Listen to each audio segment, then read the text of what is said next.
కొత్త కోడలు. ఉత్తరాఖండ్లోని మంచు కప్పిన కొండల మధ్య ఒక పాత పల్లె, చుట్టూ ఆకుపచ్చ లోయలు, పొగమంచు. పెళ్లి సందడి ముగిసింది.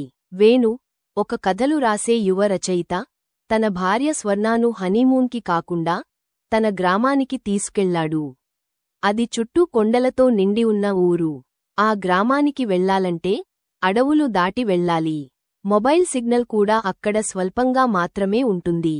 ఠాకూర్ హవేలీ, ఆయన పూర్వీకుల సంపద, 150 ఏళ్ల పాత భవనం. ఇప్పుడు అది పూర్వ వైభవాన్ని గుర్తుచేసే ఓ శూన్యం. గోడలపై పగుళ్ళు, చప్పుడు చేసే తలుపులు. ఇవన్నీ ఆ హవేలికి ఒక భయానక నిస్తేజాన్ని ఇస్తాయి. స్వర్ణ తొలిసారి ఆ హవేలిని చూసినప్పుడు ఆశ్చర్యపోయింది. ఇది నిజంగా మనం ఉండే స్థలమా అని అడిగింది. వేణు నవ్వుతూ చెప్పాడు, ఇది నా చిన్ననాటి జ్ఞాపకాల హవేలీ. నాకెంతో ఇష్టమైన చోటు. భయపడకు, కొన్ని రోజులు మాత్రమే ఇక్కడ ఉండాలి. ఆమె స్వల్పంగా తలూపింది. చుట్టూ నిశ్శబ్దం, ఎప్పుడో మరిచిపోయిన జ్ఞాపకాలు. చలికి తోడు ఓ విచిత్రమైన పరిమళం గాలిలో తేలి ఉంది. పువ్వుల పరిమళం కాదు, ఏదో పాత, పచ్చి వాసన. రాత్రివేళ వేణు మరియు స్వర్ణ తమ గదిలో ఉండగా హఠాత్తుగా తలుపు తడతడా మోగింది. వేణు తలుపు తీసి చూస్తే ఎవరూ లేరు. కాని తలుపు ముందు ఓ పాత చెక్క పెట్టె. ఆ పెట్టెపై ఎలాంటి పేరు లేదు. దానిపైన ఒక చిన్న చీటీ. ప్రతి కోడలు ఇది ధరించాలి, లేదంటే ఆమె వినలేరు. ఆ పెట్టెలో ఒక జత పాత ఎర్ర గాజులు ఉన్నాయి. పాతవైన అవి మెరిసిపోతూ ఉన్నాయి. స్వర్ణ ఆశ్చర్యపోయింది. వేణు మాత్రం సానుకూలంగా నవ్వాడు. బహుశా ఏదైనా గ్రామ సంప్రదాయం అయి ఉండొచ్చు. ఆ గాజులు స్వర్ణ అలమారలో ఉంచేసింది.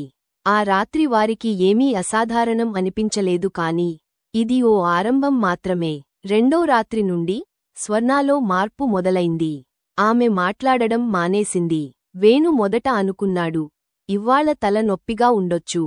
తర్వాత, ఈ వాతావరణం కొత్తగా ఉండటంతో భయపడుతుందేమో అని. కాని మూడో రోజు కూడా ఆమె మౌనంగా ఉండటంతో అతడి మనసులో వణుకు మొదలైంది. స్వర్ణ, ఏం జరిగింది? నాకు చెప్పు అని వేణు అన్నాడు. ఆమె కళ్ళెత్తి అతన్ని చూసింది. కనురెప్ప కూడా కదలకుండా శూన్యంగా.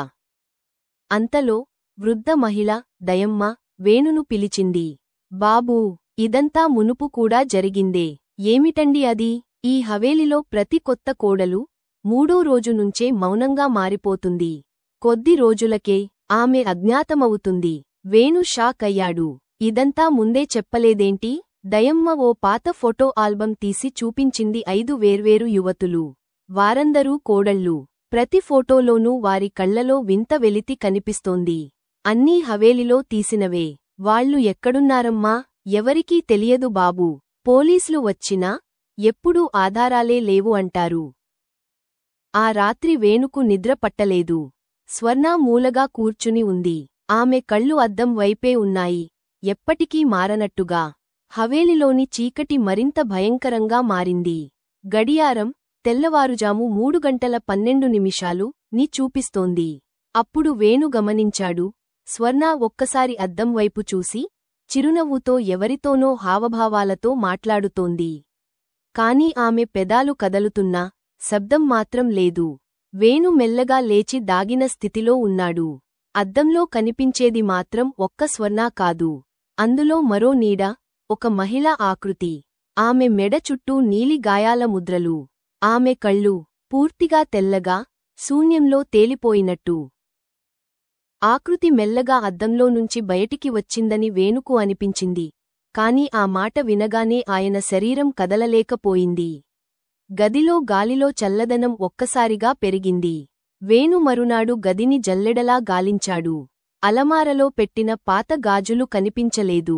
బదులుగా అక్కడ మరో కొత్త చీటీ. ఈసారి ఆవిడను కాపాడడం నీ వల్ల కాదుగా?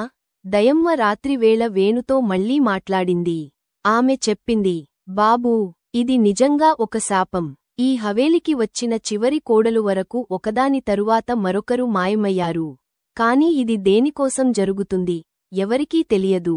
కాని మొదటిదైన కొత్త కోడలు ఆమె గురించి మాత్రం నాకు తెలుసు. ఆమె పేరు శారదా. 150 ఏళ్ల క్రితం ఆమె ఈ హవేలికి కోడలిగా వచ్చింది. ఈ హవేలిలో ఆమెకు న్యాయం జరగలేదు. ఆమె మీద అనుమానంతో చంపేశారు. ఆమె మరణించిన రోజు 3వ రాత్రి. వేణు తన గుండె చప్పుడు గట్టిగట్టిగా కొట్టకోవడం వింటున్నాడు. ఆమె శారదా ఆత్మ ఈ హవేలిలోనే ఉందని అంటారు.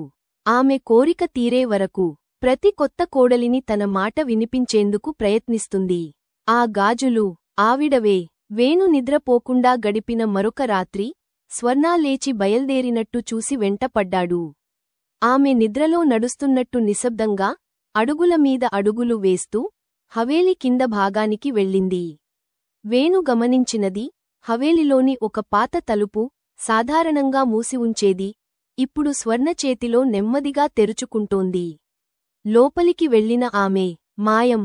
అతడు వెళ్ళి చూస్తే అక్కడ గదుల కింద గది ఉంది.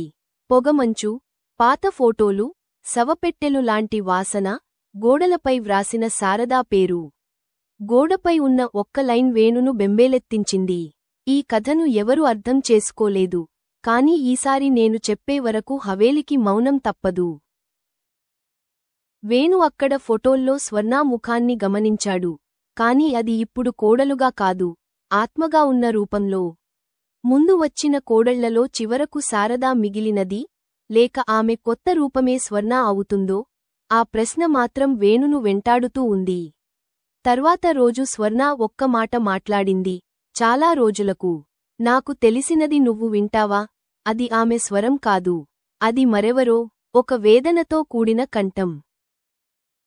వేణు ఆ మాట విన్న తరువాత ఒక్క క్షణం ఆగిపోయాడు. నాకు తెలిసినది నువ్వు వింటావా? ఆ స్వరం స్వర్ణదే కాదు, అది ఓ ఆత్మలా అనిపించింది. తీవ్రంగా బాధతో, ద్వేషంతో. అతను నెమ్మదిగా అడిగాడు, నువ్వు శారదవా? అలా అనగానే స్వర్ణముఖం ఒక్కసారిగా మారిపోయింది. ఆమె కన్నుల్లో ఏదో భయం కాదు, పిచ్చి కాదు, ఏదో విడిపించుకోలేని బాధ. వేరే ఏదో శక్తి ఆమెను అడ్డుకుంటున్నట్టుంది. వేణూ, నన్ను విడిచిపెట్టు. ఈసారి అది నిజంగా స్వర్ణస్వరం. కాని అది వచ్చిన కొద్ది సెకన్లలోనే ఆమె కళ్ళు తిరిగి తల తిప్పి అద్దం వైపు చూసింది. అద్దంలో ఒక కొత్త ముఖం ఇప్పటివరకు కనిపించిన శారద కాదు. ఇది వేరే మహిళ. దయమ్మ చెప్పిన 5 కోడలల్లో ఒక్కరైతే ఆమె అయి ఉండవచ్చు. వేణు అర్థం చేసుకున్నాడు. ఇది కేవలం శారద కథ కాదు. ఇది హవేలి మీద వేసిన శాపం. అతడు ఆ పాత గదిలో గాలించాడు. అక్కడే ఒక పాత పుస్తకం బయటకు వచ్చింది. ఠాకూర్ వంశపు రహస్యగాథలు అని వ్రాయబడి ఉంది. దాన్ని తెరిచి చూడగానే లోపల ఒక పేజీ. శారదకు న్యాయం జరగలేదు. ఆమెను వదిలించాలంటే ఆ శబ్దాన్ని తిరిగి తేవాలి. మౌనాన్ని చెరిపి కథను చెబుదాం. లేకపోతే ప్రతి కోడలే ఈ శాపపు మూలంగా మారుతుంది. అంటే శారద మాత్రమే కాదు, మిగతా ఆత్మలు కూడా ఆమె మాట వినకుండా పోయినవారు. ఒక్కొక్క కోడలు ఓ వ్యక్తిత్వంగా మిగిలిపోతూ, ఒక్కొక్కరూ ఆమె కథను బయటికి చెప్పకపోవడమే శాపాన్ని బలపరచిందని వేణుకు అర్థమయింది. వేణు 3వ రోజు రాత్రి ఆలస్యమవకముందే గదిలో రంగోలీ వేసి మధ్యలో పుస్తకం ఉంచాడు. పాత గాజులు తిరిగిపెట్టి చుట్టూ పువ్వులు, నెయ్యి దీపాలు వెలిగించాడు. ఆమె అతనిని చూసి వచ్చి నిలబడి, మళ్ళీ అదే స్వరం, నాకు తెలిసినది నువ్వు వింటావా? వేణు గట్టిగా అన్నాడు, వింటా.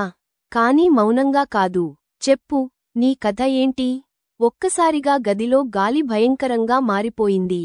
చుట్టూ వెలుగు మసకబారింది. అద్దంలో ఆ 5 కోడళ్ళు బొమ్మలుగా కనిపించాయి. మొదటిసారిగా శారద మాట్లాడింది. నాకు న్యాయం జరగలేదు. నా భర్త నన్ను నమ్మలేదు. నేను ఏ తప్పు చేయలేదు. కానీ నా శబ్దాన్ని హవేలి ఎప్పుడూ మూసివేసింది.